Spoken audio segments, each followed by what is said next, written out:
আগের চেয়ে ইতিহাসের প্রশ্নপত্রের ধরন অনেক পরিবর্তিত হয়েছে। বর্তমানে অন্যান্য বিষয়ের মতোই ইতিহাসেও সঠিকভাবে প্রস্তুতি নিলে নাম্বার তোলা সহজ। শুধু উত্তর লেখার সময় কিছু বিষয় মনে রাখতে হবে। তাই আজকে আলোচনা করব ইতিহাসে বেশি নম্বর তোলার সহজ উপায় নিয়ে। প্রিয় ছাত্রছাত্রীরা, স্টুডেন্ট লাইফ ইউটিউব চ্যানেলে তোমাদের সবাইকে স্বাগত। সঠিক প্রশ্ন নির্বাচন। প্রশ্নপত্রে অনেক বিকল্প প্রশ্ন বেছে নেওয়ার উপায় রয়েছে, তাই ভালো প্রস্তুতি আছে এমন প্রশ্নের দিকে তোমাকে নজর দিতে হবে। পরিষ্কার পরিচ্ছন্ন হাতের লেখা। ছাত্রছাত্রীদের হাতে লেখার দিকে নজর দিতে হবে। পরীক্ষার খাতা পরিষ্কার পরিচ্ছন্ন থাকা জরুরি। বিষয়ভিত্তিক উত্তর। মনে রাখতে হবে, এখন ইতিহাস মানেই প্রচুর লেখা নয়, একেবারে বিষয়ভিত্তিক উত্তর কিভাবে দিতে হবে সেদিকে নজর দেওয়া দরকার। পয়েন্ট দাও। বড় প্রশ্নের উত্তর পয়েন্ট করে করে লেখো, কারণ পয়েন্ট করে করে লিখলে নাম্বার অবশ্যই বেশি পাবে।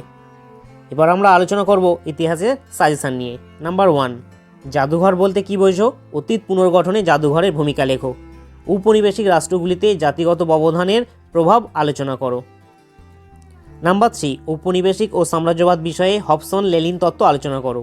4, অবশিল্পায়ন বলতে কী বোঝো? উপনিবেশিক ভারতে অবশিল্পায়ন সম্পর্কে আলোচনা করো।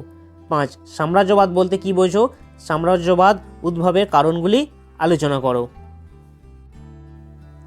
6, চীনের ওপর আরোপিত অসম চুক্তি বলতে কী বোঝো? চীনের ওপর আরোপিত বিভিন্ন অসম চুক্তিগুলির পরিচয় দাও।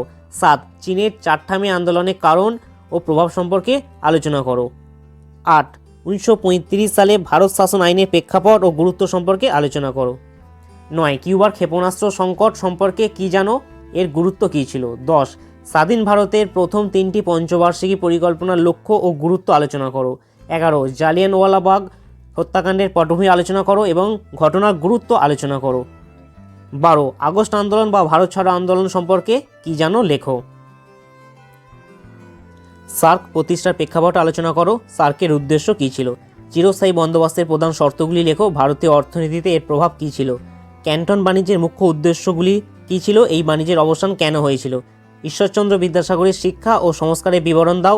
আলিগড় আন্দোলনের সংক্ষিপ্ত পরিচয় দাও। ভারতের রেলপথ প্রবর্তনের উদ্দেশ্য ও প্রভাব আলোচনা করো। ব্রিটিশ ইস্ট ইন্ডিয়া কোম্পানির আমলে ভারতের ভূমি রাজস্ব ব্যবস্থার সংক্ষিপ্ত পরিচয় দাও। রাওলাট আইনের উদ্দেশ্য কী ছিল? গান্ধীজি কেন এর বিরোধিতা করেছিলেন? 1946 খ্রিস্টাব্দের নৌবিদ্রোহের কারণ ও তাৎপর্য লেখো। পিপস মিশনের উদ্দেশ্য কী ছিল? ভারতীয়রা কেন এগুলিকে প্রত্যাখ্যান করেছিলেন? যে বড় প্রশ্নগুলি নিয়ে আলোচনা করলাম 100% এর মধ্যে থেকেই তোমরা সব কমন পাবে। ভিডিওটি ভালো লাগলে অবশ্যই তোমরা বন্ধুদের শেয়ার করো। স্টুডেন্ট লাইফ ইউটিউব চ্যানেলটি সাবস্ক্রাইব করে দাও এবং পাশে থাকা বেল আইকনটি প্রেস করে দাও। এর ফলে যখনই ভিডিও আপলোড করা হবে তখনই তোমাদের কাছে পৌঁছে যাবে।